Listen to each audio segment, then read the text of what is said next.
오늘 낮에 상당히 기온이 많이 올라가서 덥다 느끼는데 또 오늘 새벽도 그렇지만 오늘 오는데도 좀 쌀쌀합니다. 이렇게 기온차 일교차가 많을 때 감기 조심하시기 바랍니다. 건강하셔야 예배도 잘 드리고 하나님 기쁘게 하실 수 있으니까요. 우리 서로 한번 이렇게 축복합시다. 건강하세요.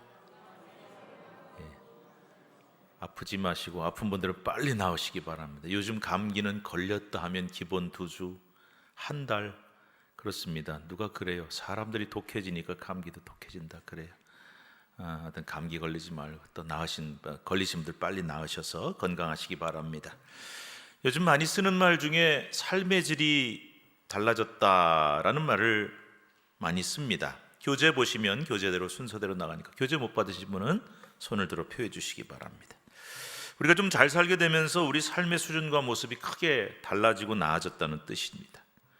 물론 요즘 사람들마다 어렵다 그러지만 사실 우리가 객관적으로 놓고 보면 과거에 비해서 우리가 얼마나 풍족하게 살고 또 삶의 질이 얼마나 높아졌습니까? 그렇죠? 여기 다 연령대들이 다르시지만 우리 어렸을 때에 비하면 지금 너무 잘 살아요. 그래서 이건 너무 귀하고 감사한 일인데 우리가 감사를 모르고 자꾸 요즘에 어렵다고 불평하고 사는 게 아닌가. 자, 예루살렘 성벽 공사가 이제 끝났어요. 예루살렘 느헤미야서라는 책이 예루살렘 성벽의 재건을 다룬다고 한다면 재건이 끝났으니까 느헤미야도 끝나야 되는 거 아니야? 할 수 있겠는데 그렇지 않습니다. 성벽이 지어졌다고 다 된 게 아니에요. 사실은 느헤미야서의 주제는 예루살렘 성벽의 재건이라고 하면 너무 좁고 이스라엘 공동체 재건이다 이렇게 하는 게 오히려 더 맞을 것 같습니다. 왜냐하면 이따가도 그런 얘기 나오지만 우리가 하드웨어, 소프트웨어 그런 말 쓰잖아요. 이렇게 건물 세우고 성벽 세우고 이 하드웨어만 된다고 다 되는 거 아니잖아요. 그래서 공동체가 바로 세워져야 되는 것인데, 그래서 이제 성벽이 잘 끝나고 나서 이스라엘 백성과 특별히 예루살렘 거민들에게 삶의 질이 꽤 많이 달라진 현상이 일어납니다. 자, 수많은 우여곡절이 있었어요. 성벽을 완공했습니다. 그리고 비로소 이스라엘 백성들은 성벽 안에서 정상적인 삶을 누릴 수가 있게 되었죠. 전에는 성벽 없어서 불안합니다. 모든 남자들은 다 보초를 서야 합니다. 원수들이 언제 쳐들어올지 모르니까. 그러나 이제는 더 이상 그럴 필요가 없지요. 성벽에 문짝을 달고 계속적으로 성문을 지킬 파수꾼을 세우고 또 예루살렘 주민들도 예전과는 달리 순번이 돌아올 때만 중요한 장소와 자기 집 맞은편만 지켜라. 그러니까 이제 부담도 확 줄었죠. 그만큼 변화가 많이 일어난 겁니다.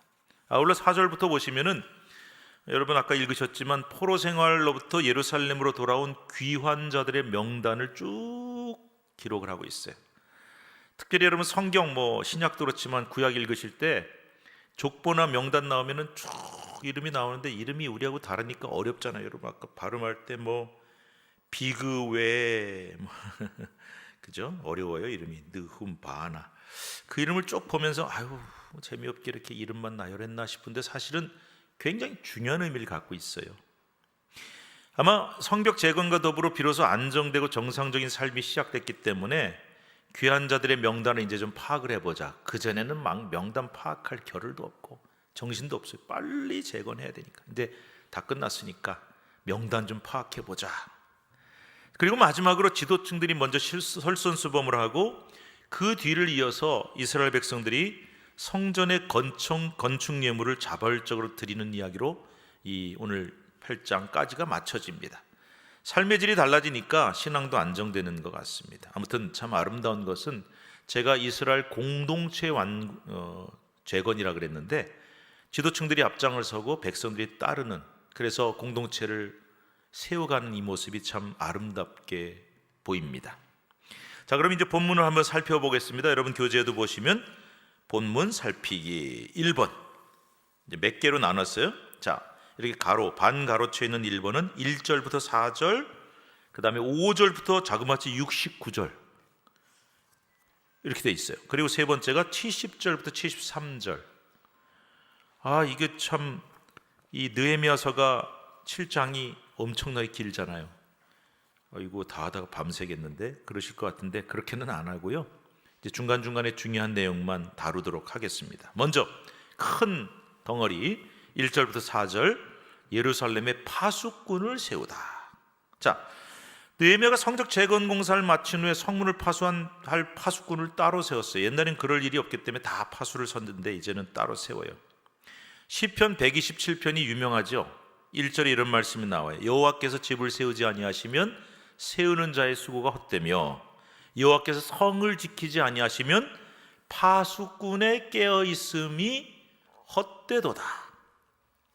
그러니까 시편 127편, 128편은 소위 가정시라고 불려지는데 여기서 말하는 집과 성은 가정을 뜻합니다마는 실질적으로 옛날 고대 시대에는 성이 그만큼 중요한 거고 성만 세워놓으면 안 되잖아요. 영화 같은 데 보면 뭐 줄 걸어놓고 넘어가기도 하고 가서 몰래 성문 열면은 저기 쳐들어 이런 일이 생기니까 파수꾼이 눈을 부릅뜨고 이제 지켜야 됩니다.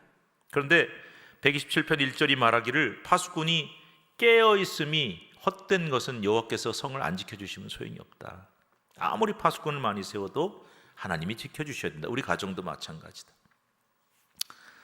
군대 갔다 오신 분들 참 남자들은 참 평생 군대 얘기 참 많이 합니다.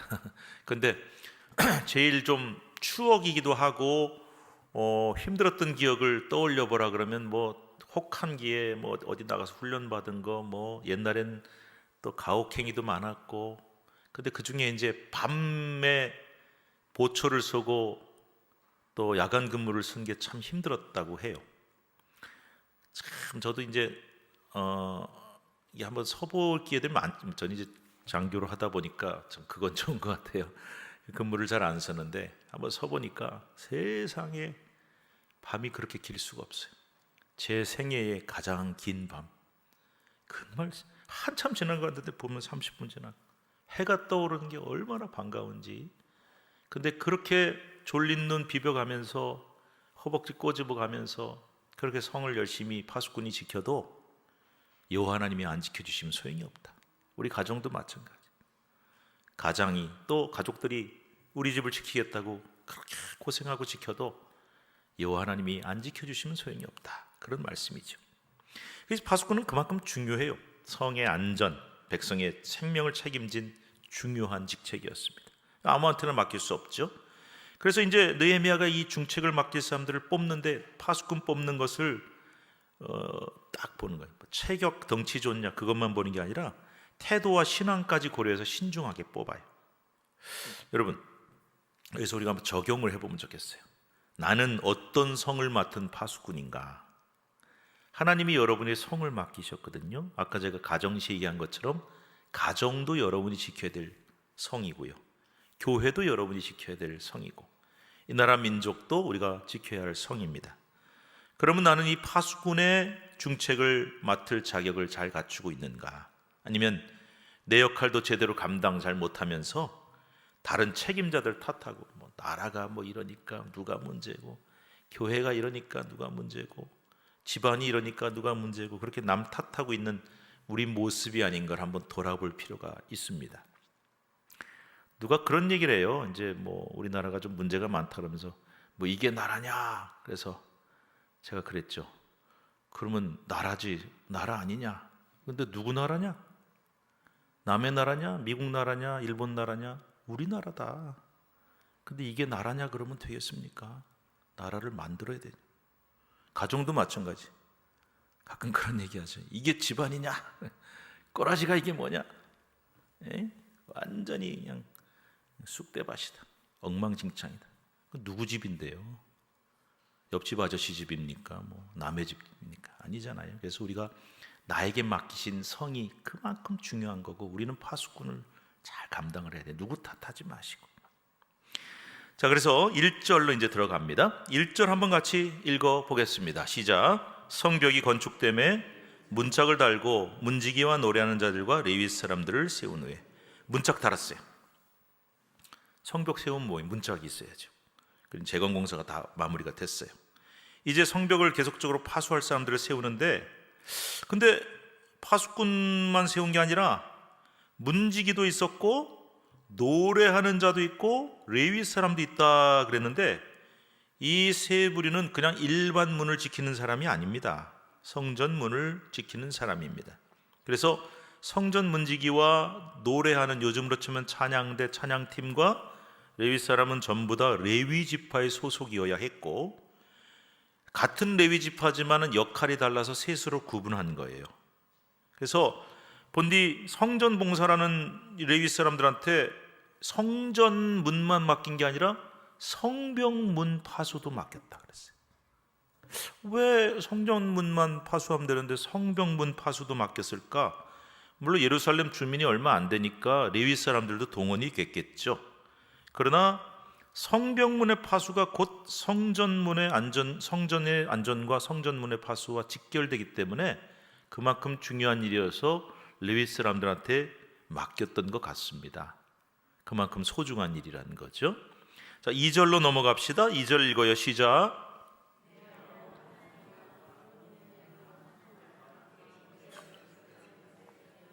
하나냐는 충성스러운 사람이요 하나님을 경외함이 무리 중에서 뛰어난 자라. 이게 무슨 말이냐면요, 예루살렘 이제 성벽 만들었잖아요. 그리고 2명을 이제 임명을 한 거예요. 그래서 예루살렘 성을 다스려라. 요즘으로 치면 서울시장을 둘을 세운 거예요. 그래서 반을 이렇게 나눠서 이쪽은 네가 맡아, 이쪽은 네가 맡아. 그렇게 이제 맡긴 거예요. 근데 그 중에 하나는 누굽니까? 내 아우 하나니라고 그랬어요. 이 친동생 하나니는 느헤미야가 수산궁에 술 맡은 관원일 때 찾아와서 예루살렘이 지금 처참합니다, 참담합니다 하고 소식을 알렸던 사람이잖아요. 그리고 느헤미야가 유대 총독으로 부임한 다음에도 최측근에 대해서 제일 가까이서 보좌를 했죠. 근데 여러분, 성경에 내 동생이라 시켰어 이렇게 돼 있지 않아요. 그러니까 우리는 자꾸 이제 뭐 이런 거 보면 아이고 이 집안도 참 동생이라고 이렇게 한 자리 주고 동생이라고 높은 자리 맡기고 그랬네 라고 생각할 수 있는데, 아시다시피 느헤미야는 그런 사람이 아닙니다. 철저한 사람입니다. 아무리 내 친동생이고 뭐 내 아들이고 누구라도 능력 안 되고 그릇이 안 되면 안 맡깁니다. 그래서 동생이라서가 아니라 그만큼 믿을만하고 능력이 있으니까 중책을 맡긴 거고요. 그래서 여러분, 지도자는요 공과 사를 잘 구분을 해야 됩니다. 뭐 요즘도 뉴스 보면 뭐 누가 어떻고 무슨 문제가 생겼고, 지도자들 보면은 이 측근 관리 잘해야 되고 가족 관리, 인척 관리 잘해야 돼요. 공과 사를 구분을 잘해야 되고, 그게 굉장히 중요하죠. 두 번째로 나머지 예루살렘 반을 다스리라고 맡긴 사람이 누구냐면은 하나냐, 이름도 비슷해요. 하나냐. 근데 이 사람은 원래 영문의 관원이었는데, 영문 관원은 이제 예루살렘 성벽 중간중간에 망대가 있어요. 망대가. 여러분, 이제 그 옛날 우리나라 이 조선 한양 도성도 그런데 성의 구조를 좀 알아야 될 필요가 있어요. 성을 무조건 다 이렇게 돌을 쌓아서 만든 건 아닙니다. 토성이라 그래서 흙을 쌓은 성도 있고 뭐 기암절벽이나 이런 천연 그런 거를 이용한 성도 있고, 그런데 우리가 이제 일반적으로 알고 있는 성은 돌을 다듬어서 이렇게 올리죠. 근데 여러분 한번 생각해 보세요. 그게 항상 뭐 병법 같은 데 보면은 공격하는 사람과 수비하는 사람 중에 누가 훨씬 더 유리하냐? 수비하는 사람이 훨씬 유리해요. 그래서 보통은 최소 5배 정도의 전력이 안 되면 성을 함락하기가 어렵다 그래요. 근데 그것도 힘들어요. 5배 가지고. 근데 공격하는 거 수비하는 게 벌써 그렇게 차이가 나는데, 한번 생각해 보세요. 성벽이 최소 뭐 10m도 넘고 15m, 20m 되는데 그걸 쌓아놓고 위에서는 막 화살 쏘고 막 뭐 불구동 떨어뜨리고 그러는데 그것 함락시키기가 얼마나 어렵겠어요. 그래서 정면으로 적이 쳐들어와 가지고 성을 함락시킨다는 것은 정말 불가능에 가까울 정도로 어려운 일이었다는 거예요. 그러니까 압도적 전력이 아니면 안 돼요. 그리고 공성무기도 좋아야 돼요. 그러니까 그렇게 정면으로 쳐들어오는 것보다는 제일 좋은 방법이 뭐겠어요? 몰래 잠입을 해서 불을 지르고 뭐 그런 정신없는 틈에 창문을 열고 이런 게 제일 좋겠죠. 그러니까 적이 성 바로 밑에까지 쳐들어오지 못하게. 그래서 이제 제가 그런 프로그램을 봤더니 지키고 있다가 적이 쳐들어올 때 성 밑에까지 못 오도록 먼 곳에부터 공격을 막 하는 거예요. 근데 그거 적이 몰래 잠입 안 하나 보려면은 뭐가 필요하냐? 성벽도 높지만 성벽 중간중간에 망대를 세우는 거예요. 망대. 그래서 거기서 높은 데 올라가서 아까 말한 파수꾼이 잠을 안 자가면서 봅니다. 그래서 적이 쳐들어오나 또 몰래 잠입하는 사람은 없나. 이만큼 중요한 게 이 영문 관원이에요. 근데 그걸 맡겨보니까 이 사람이 참 잘했던 것 같아요. 그런 거 있죠. 왜? 처음부터 막 중책을 맡기는 것보다는 맡겨보니까 이 사람 잘한다. 그러면 더 중요한 일을 맡기잖아요. 그래서 이 하나냐라고 하는 사람은 그 일을 참 잘 감당했던 모양이죠. 그래서 이제 그 사람에게 중책을 맡긴 거예요. 그리고 이 두 사람에게 함께 예루살렘을 다스리게 했다는 말은 예루살렘을 반분 나눠서 각각 다스리게 하거나 아니면 혹은 같이 협력해서 둘이 해라 그랬을 수도 있어요. 아무튼 두 번째 인물인 하나냐가 이 중책을 맡은 이유가 우리 2절 뒷부분에 나와요. 하나냐는 어떤 사람이다? 충성스러운 사람이었다. 그리고 하나냐는 하나님을 경외함이 무리 중에서 뛰어났다. 기본적으로 충성스러워야죠. 충성스럽지 않은 사람한테 중책 맡길 수는 없죠. 그런데 하나님을 경외하는 신앙이 타의 모범이 됐기 때문에 이 일을 맡겼다. 저는 이것이 굉장히 중요한 조건이라고 생각되는 것이 크리스찬 지도자들이 꼭 지녀야 할 두 가지의 덕목이 여기 나오는 거예요. 하나는 충성심입니다. 뭐를 맡겨도 열심히 성실하게 충성스럽게 잘 해야 됩니다. 그런데 그것만 가지고는 안 됩니다. 신앙심도 중요합니다. 그래서 충성심과 신앙심이 조화를 이루는 사람이 하나님께 귀하게 중하게 쓰임을 받는다. 그런데 충성스럽긴 하고 일은 열심히 하는데 신앙적으로 부족해. 그러면 하나님께 쓰임을 반쪽밖에 못 받는 거예요. 또 신앙심은 두터운데 충성스럽지 못하면 역시 하나님께 중하게 쓰임 받을 수가 없죠.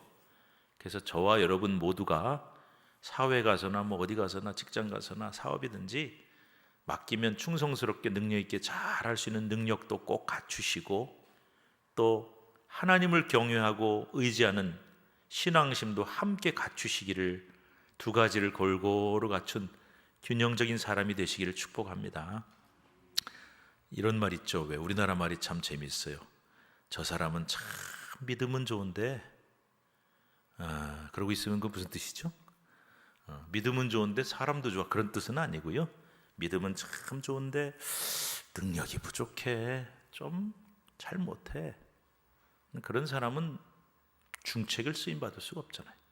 또 거꾸로 저 사람은 참 일 열심히 하고 능력은 있어 근데 신앙적으로 이러면 또 이게 이제 문제가 되는 거예요. 그래서 두 가지를 잘 갖춰서 여러분 자녀들 위해 기도하실 때도요 두 가지를 같이 기도하셔야 돼요. 하나님 공부도 잘하고 능력도 있고 맡긴 일 잘할 수 있는 능력 가진 사람 되게 해주세요. 그런데 하나님 경외하는 마음 절대 잊지 않게 해주세요. 두 가지가 조화를 이루어야 하나님이 귀하게 쓰신다. 자, 3절 4절로 넘어갑시다. 3절 4절 시작.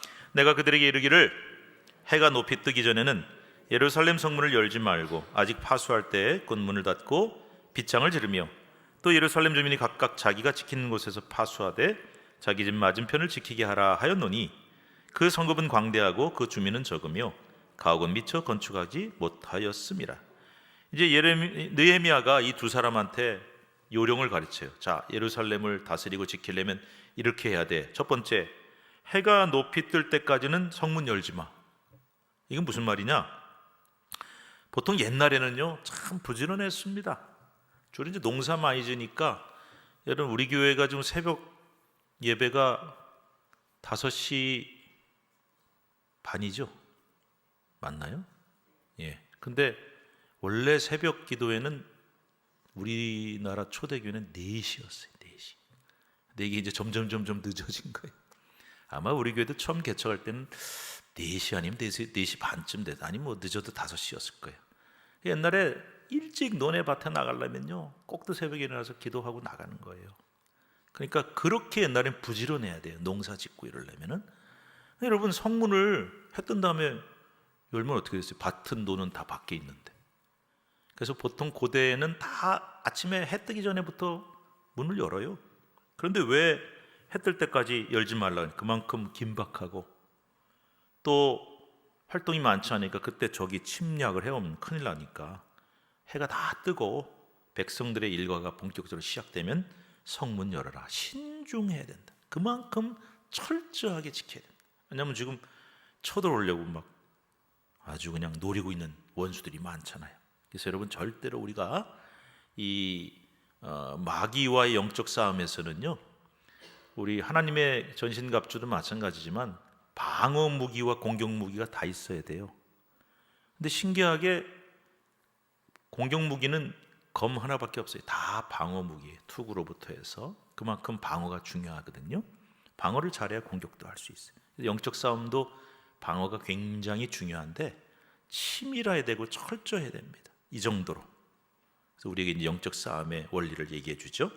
두 번째는 파수할 때 문을 닫고 빗장을 질러라 그랬어요. 또 이 말은 무슨 말이냐?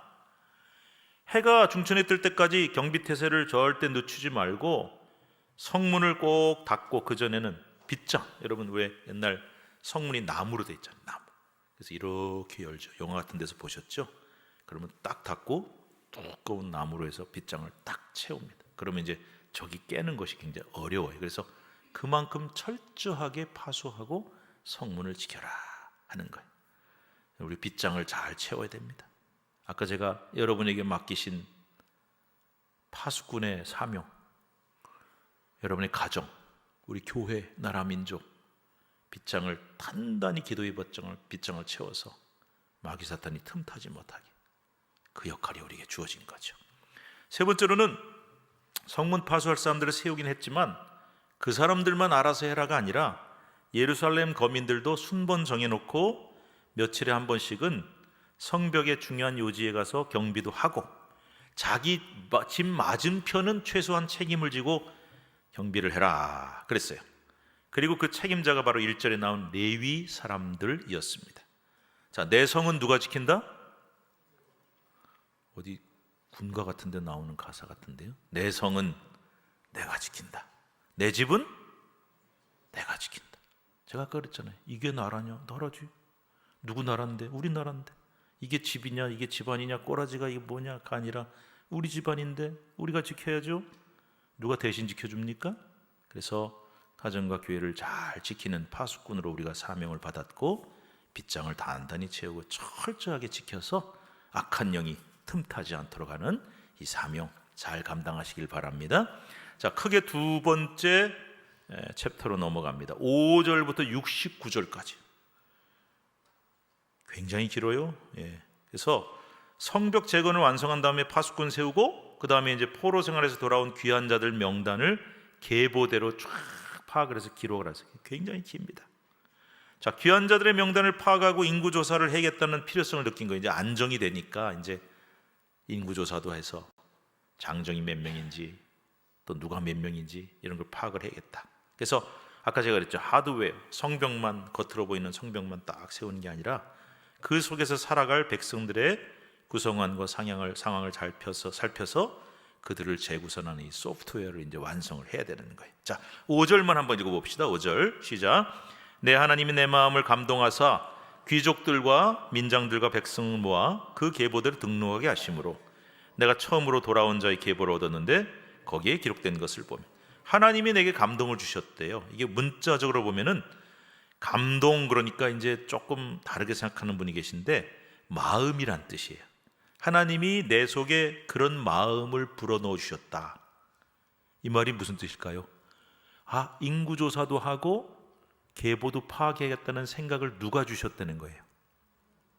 자기가 생각해낸 게 아니라 자기 머리에서 나온 게 아니라 하나님이 그 마음을 부어주셨다는 거예요. 그러니까 여러분, 우리가 느헤미야처럼 어떤 중요한 일을 할 때는요, 이 자꾸 내 생각, 내 고집, 내 주장, 내 경험, 그걸로 가면 큰일 나죠. 하나님이 마음을 부어주셔야 돼요. 그래서 성령님의 감동을 따라 하나님이 부어주시는 생각을 따라 중요한 판단도 하고 결정도 하고 그렇게 하는 습관을 가지셔야 돼요. 그러려면 기도 많이 하셔야죠. 목사님 왜 중요한 일을 해야 될 때는 기도해야 됩니까? 제가 그러잖아요. 기도보다 앞서가지 마십니다. 성령님보다 앞서가지 마세요. 왜? 뭐가 앞서가요? 내 의지, 의욕. 제가 보면요, 꼭 문제 일어나는 사람들 보면 의욕이 막 넘쳐요. 막 하고 싶은 마음이 막 그냥 어마어마해요. 근데 제가 곁에서 이렇게 보면은 좀 걱정스러워. 의욕이 넘치는 거는 나쁜 일이 아닌데, 좋은 일인데, 너무 의욕이 앞서가지고 저러면 좀 문제가 생기겠는데, 아니나 다를까 의욕이 너무 넘치면은 문제가 생겨요. 급하거든. 그리고 내 의지가 막 아니 그러면 안 돼. 그래서 중요한 일일수록, 또 급한 일일수록 기도하면서 하나님 생각은 어떠세요? 하나님 뭘 원하세요? 하나님 어떤 마음을 저에게 부어주시겠어요? 그래서 해라 하는 마음 부어주시면 하면 되고, 좀 기다려봐 아직 아니야 그러면 또 기다리시고, 그렇게 하면 되는 거죠. 그래서 이제 느헤미야가 귀족, 민장, 지도자들을 모으고 백성들을 모으고 계보, 족보대로 쭉 파악을 해요. 그때는요, 옛날엔 족보가 정말 중요했거든요. 족보 보면 그 집안에 속한 사람 다 나오잖아요. 그래서 그걸로 이제 인구조사하면 제일 확실하죠, 족보. 그런데 이제 느헤미야가 제일 먼저 파악한 사람들이 누구냐면은 처음으로 돌아온 자의 계보를 얻었는데, 이렇게 돼 있어요. 처음으로 돌아온 자들이 누구냐면은, 제가 첫 시간에 이런 말씀 드렸어요. 포로도 한 번에 나라가 망해서 끌려간 게 아니라 1차 포로, 2차 포로, 3차 포로가 있었다. 그래서 이미 나라가 망한 거나 마찬가지인 때 한 번 끌려가고 두 번 끌려가고 마지막에 나라가 완전히 예루살렘이 망하고 끌려간 게 3차. 포로 귀환도 1차, 2차, 3차가 있다 그랬어요. 근데 1차 귀환자, 그래서 이 스룹바벨과 함께, 그때 총독은 스룹바벨이었어요. 스룹바벨과 함께 돌아온 1차 귀환자들의 명단을 제일 먼저 파악했다. 왜 그걸 제일 먼저 파악했을까? 그 사람들이요, 1차로 귀환한 사람들이 제일, 그럼 이 사람들이 어디 살아야지 자연스럽냐? 예루살렘에 살아야 되는데 그때는 성벽이 없었어요. 위험해요. 그래서 다른 지역에 가서 거주한 사람들이 많았기 때문에 예루살렘은 와보니까 황폐할 뿐만 아니라 면적에 비해서 주민들이 너무 숫자가 적어요. 그래서 경비가 너무 힘든 거예요.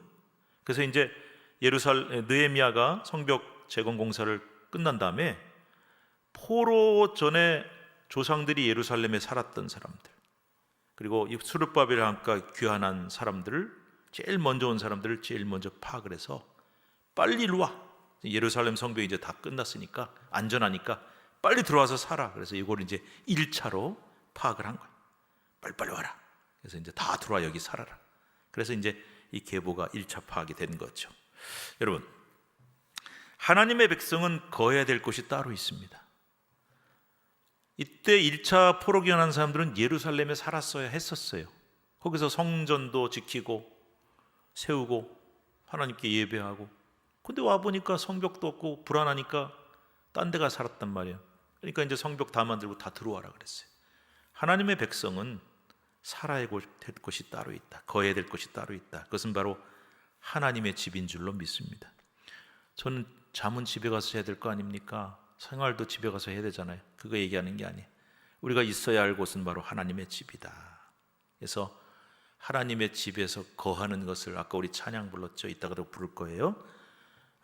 주의 전에서 사는 그 하루가, 한 날이 세상이 그 어떤 날, 몇 년, 몇십 년, 몇백 년보다 더 귀하고 문지기로 사는 것이 더 감사하고, 이런 마음이 있어야 되는 거고요. 그리고 또 하나님 백성은 가지 말아야 될 곳이 있어요. 어딘지 아시죠? 제가 굳이 구체적으로 설명 안 해도 하나님의 백성이 가지 말아야 될 곳, 거하지 말아야 될 곳이 어딘지 아실 겁니다. 그런데 우리가 이제 현실적으로 머리를 막 굴리는 거예요. 위험하지 않은가? 불편하지 않은가? 이득이 있나 없나? 이런 거 따져서 내가 하나님의 백성임에도 불구하고 있어야 될 곳에 있지 않고 가지 말아야 될 곳에 가고, 그러면 하나님이 어떻게 하실까요? 이제 명단과 족보를 다 파악을 하셔요. 그래서 너 거기 있으면 안 돼. 이리 와, 들어와. 그래서 이제 들어오게 하셔야 되는 거지. 들어오게 하시죠. 그럼 그때 빨리 순종하세요. 물론 우리가 딴 짓 안 하고 딴 데 안 가 있고 하나님께 변함없이 순종하면 제일 좋은 거죠. 그런데 혹시 가지 말아야 될 곳에 가 있고 살지 말아야 될 곳 살고 있더라도 하나님이 와라 그러시면 빨리 주님의 품으로 돌아가야 됩니다. 그걸 말씀하고 있어요. 성경 한번 보세요. 6절부터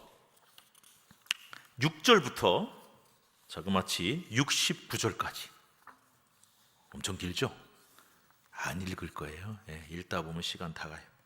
여기 보면은 이제 족보별로 그 다음에 그 집안별로 쫙 명단이 해가지고 누구네 집은 누구 해서 몇 명, 또 누구네 집안은 누구 자손 몇 명 누구 해서 몇 명, 그래가지고 전부 다 6절부터 69절까지 보면은 딱 틀이 정해져 있어요. 그래서 어느 집안은 아무개 그리고 총 그 집안 자손이 몇 명이다 이렇게 이제 다 그렇게 돼 있어요. 그래서 집에 가서 한번 읽어보세요. 다 뭐 그게 그거 같고 다 중복이 되는 것 같은데, 근데 여러분 이게 그냥 나온 게 아니에요. 총 6부류로 나눠져요. 6부류. 그래서 뭐 펜이 있으시면 성경에다 이렇게 그 뭐라죠? 사선 하나만 그어도 되겠죠? 목사님 왜 성경에다가 뭘 쓰라고 주신 있는 거예요? 성경은 깨끗하게 10년 써도 깨끗하게 성경 읽으라 그러신 게 아니라, 여러분 성경 읽다가 너무 귀하다 말씀 있으면 밑줄도 치고 별 표시도 하고 메모도 하고 그렇게 쓰라고 주신 거예요. 그게 성경 잘 쓰는 거예요. 그러니까 이렇게 표시 한번 해보세요. 자, 6절부터 38절까지. 그러면 38절 끝나고 39절 시작하는데도 이렇게 한번 표시를 해보세요. 요게 이제 한 파트. 두 번째는 39절부터 42절까지. 요게 또 한 부류. 지금 하고 계신 거죠? 세 번째 부류는 43절부터 45절까지. 네 번째 부류는 46절부터 56절까지. 제가 재방송 안 해요. 잘 보시고. 다섯 번째 부류는 57절부터 60절까지. 여섯 번째 부류는 61절부터 65절까지. 이렇게 6부류로 나눠져요. 그러면 이건 어떻게 나눴냐? 첫 번째 부류 표시하셨죠? 6절부터 몇 절까지요? 38절까지는 1차 귀환자들의 명단. 아까 제가 그랬죠? 1차 귀환. 스룹바벨 총독 예수와 대제사장과 함께 돌아온 1차 귀환자. 마땅히 어디에 거주했어야 됐어요? 예루살렘. 근데 딴 데가 살고 있어. 위험하다고. 그래서 제일 먼저 파악해서 빨리 와. 컴백. 빨리 와라. 근데 8절부터 특이한 게 하나 있어요. 8절부터 24절까지 나온 사람들은 조상 이름을 따라 아무개 자손 이렇게 돼 있어요. 뭐 바로스 자손, 스바디아 자손 이런 식으로 조상 이름을 따서 누구 자손. 근데 25절부터 보면은 누구 자손이라고 안 되고 지역 이름을 따라서 어느 동네 사람, 그죠? 기브온 사람, 아나돗 사람, 벳 아스마 사람. 이거 완전히 달라요. 그래서 앞부분은 조상 이름을 따라 누구네 자손이고 뒤에는 동네 이름, 지역 이름 따라서 누구 사람 이렇게 돼 있어요. 요거 참 이상하다. 뭐 그냥 읽다 보면 잘 깨닫지 못하는 건데 굳이 말씀을 드려요. 왜? 전자들은요, 누구 자손이라고 돼 있는 사람들은 포로를 끌려갔어요. 끌려갔는데 이 사람들이 족보를 간직을 하고 있었다. 그래서 공인된 가문 등록부라고 그러는데 우리로 치면 족보예요. 그거를 포로 생활 끌려가면서도 그걸 가지고 가요. 그리고 지금까지 지키고 있었어요. 그래서 딱 증명하는 거예요. 그걸 보여주면서 느헤미야 총독한테 우리는 누구네 자손이에요. 아, 그렇구나. 뭐 말로만 하면 어떻게 알아요? 저한테 이제 물어보신 분들이 많아요. 목사님은 어느 이시세요? 그러면 저는 하나님이신데요. 얘기하는데 아니 그거 말고 왜 그 있잖아요. 성본 있잖아. 저 전주이시요. 그럼 누구 파예요? 그래서 제가 뭐 아무개 파요. 그거 뭐 우리로 많이 따지잖아요. 근데 그거 어떻게 알아요? 어떻게 믿어요? 그렇다니까 그런 줄 알지. 그 족보 가져와봐 검사해보. 그렇게는 안 하잖아요. 근데 이때는 족보가 없으면 입증을 못하니까. 족보가. 근데 참 이 사람들 대단하죠. 포로 끌려가서 그 족보 가지고 와가지고 안 잊어버리고 있다가 올 때도 갖고 왔어요. 우리나라 사람들 족보 굉장히 중요하게 생각합니다. 저희 아버님이 돌아가셨지만 1929년생이신데 함흥에서 형님하고 두 분만 월남을 하셨어요. 근데 이제 제가 나이도 많이 먹고 이제 한 꽤 연세가 드셨는데 어느 날 갑자기 저희 아들들 보고 그러시는 거예요. 족보를 다시 만들어야겠다. 그래서 아버지 왜 그러세요? 그랬더니 야 우리 집안이 그래도 말이야 막 전주희 씨의 뭐 누구네 집안 별로 저는 관심 없거든요. 죄송하지만 근데 그걸 만드시겠다더니 진짜 만들어 갖고 오셨더라고요. 돈 꽤 많이 들었는데. 그러니까 아마 이제 고향 따나 워낙 오래 살시다 보니까 이제 그런 것도 좀 만들고 싶으셨나 봐요. 근데 뭐 잘했다 못했다 얘기하는 게 아니라 그만큼 우리나라 사람들도 족보를 굉장히 중요하게 여기고 아마 여러분 집에도 지금 족보를 완전히 갑옷처럼 모시고 있는 집들이 있으실걸요. 근데 그거하고는 좀 다른 게 그런 혈통적인 것도 있지만 이스라엘 사람들의 족보는 신앙의 족보예요. 영적인 계보예요. 그래서 그거를 그 포로성을 끌려가면서도 꼭 싸가지고 갔다가 갖고 왔으니까 입증이 돼서 이 사람들은 누구네 가문 자손 이렇게 나왔어요. 근데 여러분 뒤에 나온 사람들은 동네 이름으로 되어 있다고 그랬죠. 이 사람들은 누굴까요? 족보가 없어요. 그래서 나 누구 혈통이요 말은 그렇게 하는데 입증이 안 됐어. 그래서 다행히도 그래도 끌려가기 전에 조상들이 살던 동네는 기억을 해요. 그래서 우리는 어느 동네 사람이었어요. 그러니까 뭐 그 동네 사람 이렇게 이제 쓴 거예요. 그래서 여러분 이게 왜 중요하냐? 우리 그리스도인들은 소속감이 매우 중요합니다. 그리스도인은 세 가지의 소속감이 있어야 돼요. 나는 하나님의 자녀로 소속된 사람인가? 나는 하나님의 자녀 소속인가? 그렇다고 믿으신 분들은 한번 아멘 해보세요. 목소리가 왜 이렇게 적어요? 나는 하나님 자녀 소속입니다. 아멘. 시작. 됐어요. 족보 분실하지 마세요. 족보 분실하시면 안 돼요. 두 번째, 어떤 사람들이 있냐면은 하나님 자녀로서의 분명한 정체성과 족보를 갖고 있는 사람이 있는가 하면은 세상과 뒤섞여서 애매하고 불분명한 소속감을 가진 사람들이 있어요.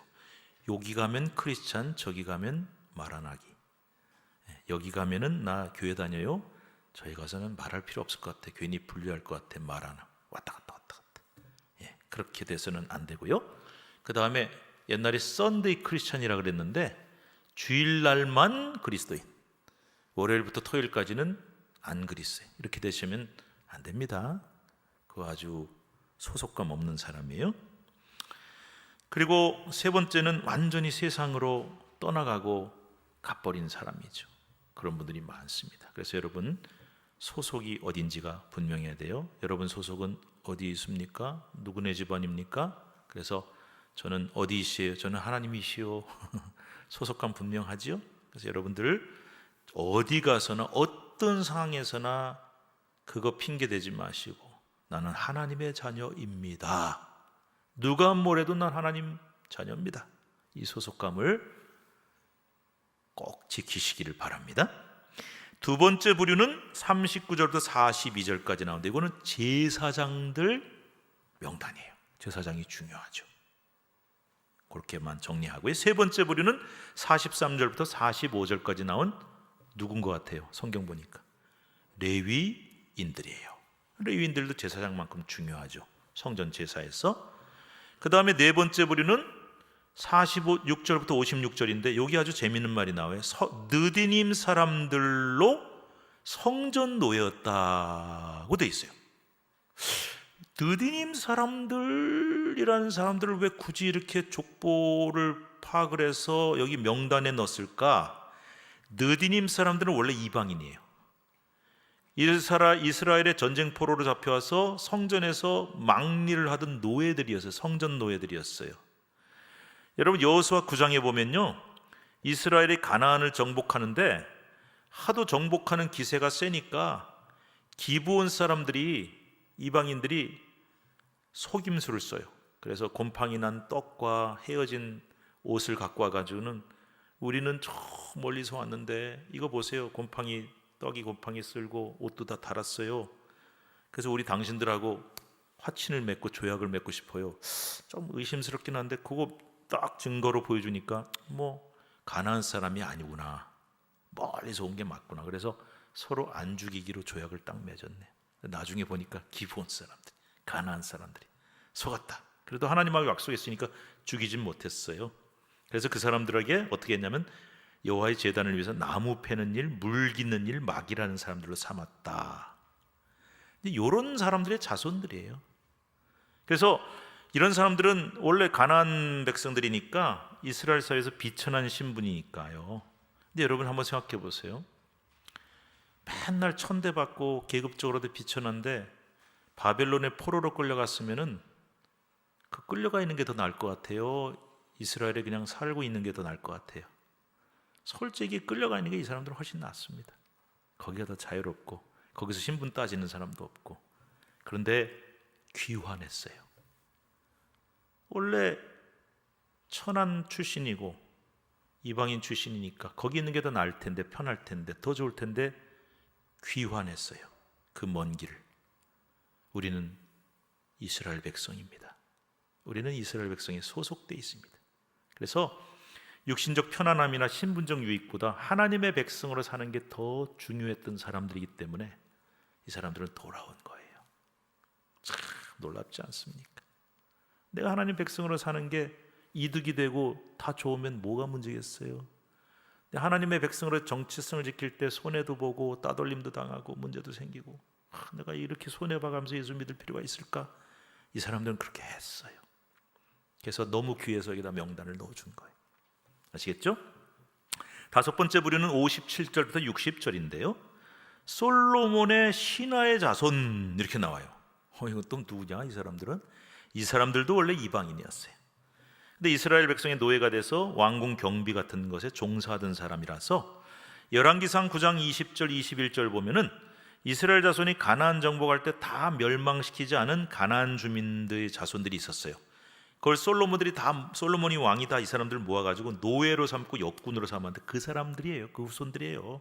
그래서 아까 말씀드린 느디님 사람들처럼 천민 계급이에요.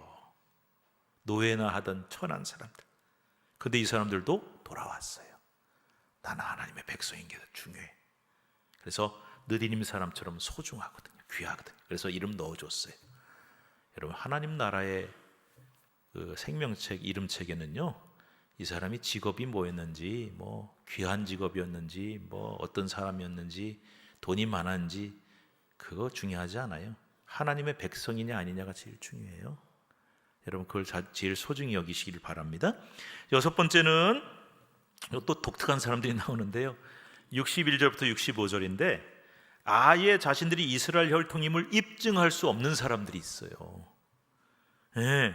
그래서 61절 62절에 보면은 귀환을 했는데 가문 아까 족보도 분실했고 조상들이 살던 동네가 어딘지도 기억을 못하고, 그래서 돌아오긴 돌아왔는데 너 어느 혈통이야? 저 이스라엘 혈통인데요. 입증을 할 도리가 없는 거예요. 네. 그래서 이런 사람들은 언약 공동체인 회중에 편입될 수가 없어요. 또 63절부터 65절에 보면은 자기는 제사장 후손이래요. 제사장 후손은 제사장 될 수 있잖아요. 근데 이 사람들도 입증할 자료가 없어요. 족보도 없고 말로만 우리는 제사장 후손이에요. 그렇게 말을 해요. 또 이 사람들도 제사장 할 수 없거든요. 입증이 안 되니까. 그래서 부정하게 여겨져서 제사장 직분 수행하지 못하고 있었어요. 그래서 65절에 보면은 귀환 당시 유다 총독이었던 세스바살이 제사장이 그들 중에 제사장으로 정식 임명받기 전에는 지성물 먹지 말라는 얘기까지 했어요. 제사장으로 제대로 못한다는 뜻이에요. 여러분 우리가요 어렴풋이 당신 종교 뭡니까? 기독교요. 어렸을 때 교회 다녔고요, 교회 학교 다녔고요. 이거 중요한데요 지금이 중요해요. 지금 정확히 소속이 어디냐? 아까 말한 대로 손해봐가면서도 하나님 백성으로서의 자존심과 정체성을 지킬 각오가 돼 있냐? 이게 중요해요. 근데 말로만 나는 기독교인이에요, 난 종교가 기독교예요, 그걸로 되는 거 아니거든요. 어떻게 입증하실 거예요? 그런 사람들이에요. 그래서 지금 여러분의 신앙과 삶으로 입증하셔야 돼요. 나는 그리스도인입니다. 나는 그리스도인입니다. 사실은 똑같은 뜻이에요. 기독교인과 그리스도인은 똑같은 말이에요. 근데 저는 굉장히 다르게 느껴져요. 종교가 뭐예요? 기독교요. 그게 기독교인이고, 나는 그리스도인, 그리스도를 따르고 그리스도를 본받기를 원하는 그리스도인입니다. 이건 좀 다른 것 같아요. 우리나라 인구조사할 때 종교조사합니다. 종교조사. 그래서 당신 종교 뭡니까? 저는 불교예요, 기독교예요, 천주교. 근데 제가 그거 하는 분한테 얘기 들었는데, 불교 신자들 중에 유독 많은 사람들이 1년에 한 번도 절에 안 가고, 심지어 평생 구경 가는 것 빼고는 절에 한 번도 안 갔는데 자기는 불교라 그런대. 그래서 왜 그러냐 했더니 우리 집안이 불교예요. 우리 부모님이 불교, 이렇게 얘기한대요. 그래서 제가 그래서 그것도 불교 신자구나. 사실 이제 불교 신자들은 우리처럼 뭐 매주 절에 가고 교회 가고 그러지를 잘 않거든요. 그냥 4월 초파일 한번 가는 사람들이 훨씬 많아요. 근데 그나마도 안 가는 사람들도 불교래요. 그래서 제가 그래서 그런 경우도 불교구나. 근데 딱 그 다음 떠오르는 생각이, 우리는 아닌가? 나는 기독교인이요, 나는 크리스천이요 말을 하는데 소속감 별로 없고, 그리스도인으로 살아가고자 하는 결심도 없고, 근데 그냥 우리 집안이 기독교예요. 우리 부모님이 예수 믿었어요. 그런 거 아닌가? 그런 사람들이. 자, 마지막 66절부터 69절까지는 결론입니다. 지금까지 파악한 이스라엘 회중과 소유물을 총계를 냈어요. 그랬더니 온 회중의 합계가 42,360명. 얼마 안 되네. 다 해도 요거밖에 안 됐어요. 예루살렘 거민이. 노비가 7,337명, 노래하는 남녀가 245명. 재산도 파악했네. 말이 736마리, 노새가 245마리, 낙타가 435마리, 나귀가 6,720마리. 그래서 여러분, 이런 숫자가 이 정도까지 자세히 나오면 이거는 기록이 제대로 남은 거예요. 아, 진짜로 이랬구나. 역사성을 우리가 인정할 수밖에 없죠. 자, 마지막 부분 보겠습니다. 70절부터 73절. 자발적으로 드린 성전 건축 예물. 딱 성벽 재건 건설 끝났어요. 족장과 총독 지도층들과 백성들이 이제 자발적으로, 제가 그랬죠, 헌금이나 헌물은 자발적인 게 중요하다. 자원하는 심정이 중요하다. 따라하십시다. 자원하는 심정. 왜 성경에서 뭘 드렸다 할 때는 꼭 자원이란 말을 강조할까요? 자원. 내가 원해서 드려야 되는 거. 뭐 체면 때문에 드리고, 내가 뭐 목사고 장로여서 드리고, 이렇게 하는 거 말고, 남들이 이만큼 하는데 나도 이만큼 해야 되는 거 아니야? 그거 말고 정말 드리고 싶어서 드리는 거. 제가 어디 가서 집회할 때 이런 얘기 했어요. 여러분, 헌금 참 중요한데 신앙생활에서 헌금할 때 착각하시면 안 돼요. 그랬더니 무슨 소린가? 하나님이 돈이 없어가지고, 먹고 사실 게 없어가지고 우리 보고 헌금 내라 그러신 거 아니에요? 깜짝 놀라더라고요. 여러분 어떻게 생각하세요? 하나님이 돈이 없으셔가지고, 궁색하셔가지고, 궁핍하셔가지고, 야, 나도 좀 먹고 살자. 나도 좀 일 좀 해야지. 헌금 내라. 그런 분 아니에요. 하나님 굉장한 부자십니다. 천지가 다 하나님 것인데요.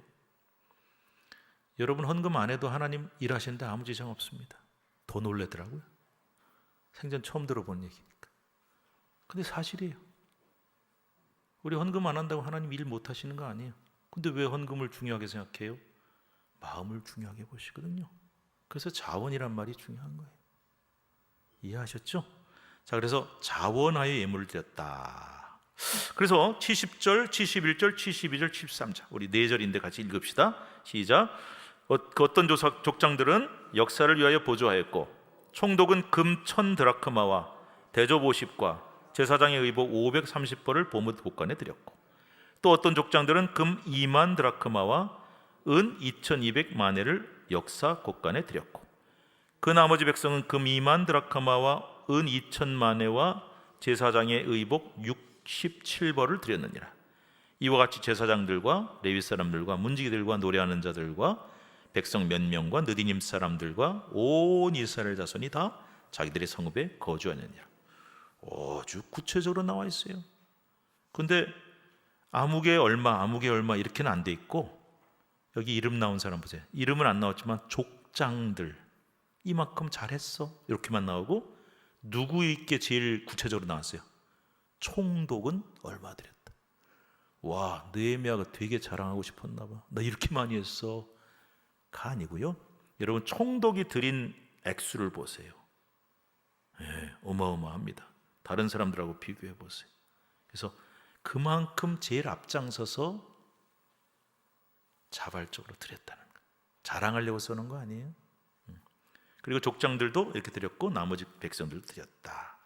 뭐 액수는 뭐 자세히 설명 안 드리겠지만 굉장히 큰 액수입니다. 당시로 따지면은 정말 힘에 부칠 정도로 하나님 앞에 드렸지만, 돈 많아서 드린 사람 아무도 없고 남아서 드린 사람 아무도 없고 다 부족하고, 그때 얼마나 가난했어요. 얼마나 힘들 때. 그런데 이만큼 하나님 앞에 드렸다라고 돼 있어요. 지도적 앞장서면 성도들은 따라오죠. 그래서 총독이 제일 앞장섰고 족장들이 앞장서고, 그 다음에 이제 제사장들, 그 다음 백성들이 따라서 그렇게 했어요. 그래서 성전에 풍족한 것을 드릴 수 있었다 하는 것이죠. 아름답죠? 그래서 마지막 73절, 제사장과 레위 사람들과 백성들과 르디임 사람들과 온 이스라엘 자손이 이제 있어야 할 곳에 있게 되었다. 살아야 될 곳으로 돌아왔다. 그래서 다 제자리를 찾았다. 아, 이제 이스라엘 공동체가 잘 재건이 되고 회복이 됐구나 하고 이제 73절은 끝났습니다. 맺는 말로 이제 마지막 말씀을 드립니다. 예루살렘 성벽이 예루살렘 거민들을 보호해주는 중요한 역할을 했죠. 실제로도 그랬죠. 그러나 심리적 효과가 저는 굉장히 컸다고 봅니다. 왜? 포로 귀환 후에 마땅히 예루살렘에 살아야 될 사람들인데도 1차 포로로 온 사람들 예루살렘에 안 살았잖아요. 왜? 불안했거든요. 근데 성벽이 재건되고 파수꾼도 임명이 되고 귀환자들 명단도 파악하고 예루살렘에 살아야 될 사람들이 제자리로 와서 살고, 마지막으로 그들이 자발적으로 성전을 위해 드리는 헌물을 드림으로써 예루살렘 성벽 재건 공사가 잘 마무리되었습니다. 사람들은 이 성벽을 볼 때마다 심리적으로 안정되고 영적으로 안정감도 되찾을 수 있었을 것이고, 비로소 하나님의 백성으로서 정상적인 삶을 누릴 수 있게 되었다 하는 것을 자세히 기록을 해놓은 것입니다. 마지막 결론입니다. 오늘 우리는 오늘날도 하나님의 보호와 인도하심을 받고 살아감을 인정하고 고백할 수 있기를 바랍니다. 우리 가정, 여호와께서 집을 세우지 않으시면, 여호와께서 성을 지키지 아니하시면 세우는 자의 수고가, 파수꾼의 수고가 헛되다. 하나님이 우리 가정을 지키셔야 돼요. 아멘이죠? 우리 교회는 누가 지킵니까? 목사님 지키는 거 아닙니까? 우리 야간에 근무하고 경비 서시는 분들 계시지 않습니까? 물론 계시죠. 그러나 하나님이 보호하셔야 돼요. 우리나라도 민족도 하나님이 보호하셔야 됩니다. 이 하나님의 보호는 그 어떤 성벽보다도 든든하고 안전하지요. 그래서 우리는 이렇게 고백하게 됩니다. 우리 시편 18편 1절 2절 시작. 나의 힘이신 여호와여, 내가 주를 사랑하나이다. 여호와는 나의 반석이시요 나의 요새시요 나를 건지시는 이시요 너의 하나님이시요 내가 그 안에 피할 나의 바위시요 나의 방패시요 나의 구원의 뿌리시요 나의 산성이시로다. 아멘. 하나님이 지켜주셔야 된다. 우리는 오직 여호와 하나님만 의지해야 합니다. 그래야 하나님이 지켜주십니다. 마지막 시편 127편 1편, 아까 우리가 1절 아까 읽었지만 한 번 더 읽고 마치겠습니다. 여기서 집과 성은 가정을 뜻하지만 여러분에게 파수꾼으로 맡기신 그 모든 것을 뜻한다고 생각하시면서 함께 읽읍시다. 여호와께서 집을 세우지 아니하시면 세우는 자의 수고가 헛되며 여호와께서 성을 지키지 아니하시면 파수꾼의 깨어 있음이 헛되도다. 아멘. 외우셨어요? 어떻게 한 번 보고 배웁니까, 목사님? 한 번만 더 보여드릴 테니까 꼭 부탁하는데, 다른 구절은 몰라도 이건 좀 암송하시면 참 좋겠어요. 너무 중요한 말씀이니까. 뭐 살짝 컨닝하셔도 되니까 한번 외워보십시다. 시작. 여호와께서 집을 세우지 아니하시면 세우는 자의 수고가 헛되며 여호와께서 성을 지키지 아니하시면 파수꾼의 깨어 있음이 헛되도다. 아멘. 아직 잘 안 외워지신 분들은 집에 가셔서 집에 가시다가 자꾸 외워보세요. 그래서 꼭 이 말씀은 외우면 좋겠고, 혹시나 하나님의 보호하심과 인도하심이 필요할 때 이 말씀을 암송하고 고백하면 큰 힘이 됩니다. 하나님이 세우시고 지켜주셔야 된다. 기도하겠습니다. 하나님 감사합니다. 오늘 말씀 함께 나눴습니다. 1절부터 79절까지 어마어마하게 긴 말씀을 우리가 같이 읽었는데, 이 긴 족보, 이 긴 계보 속에 우리 하나님의 백성들은 어떤 삶을 살고 무엇을 지켜야 되고 어디에 거하고 살아야 되고 어떤 믿음의 태도로 살아야 하는지를 가르쳐 주셨습니다. 그리고 마지막으로 여호와께서 집을 세우지 아니하시면 세우는 자의 수고가 헛되며 여호와께서 성을 지키지 아니하시면 파수꾼의 깨어 있음이 헛되도다. 이 말씀 고백하는 저희들 되게 하여 주옵소서. 예수님 이름으로 기도드리옵나이다. 아멘.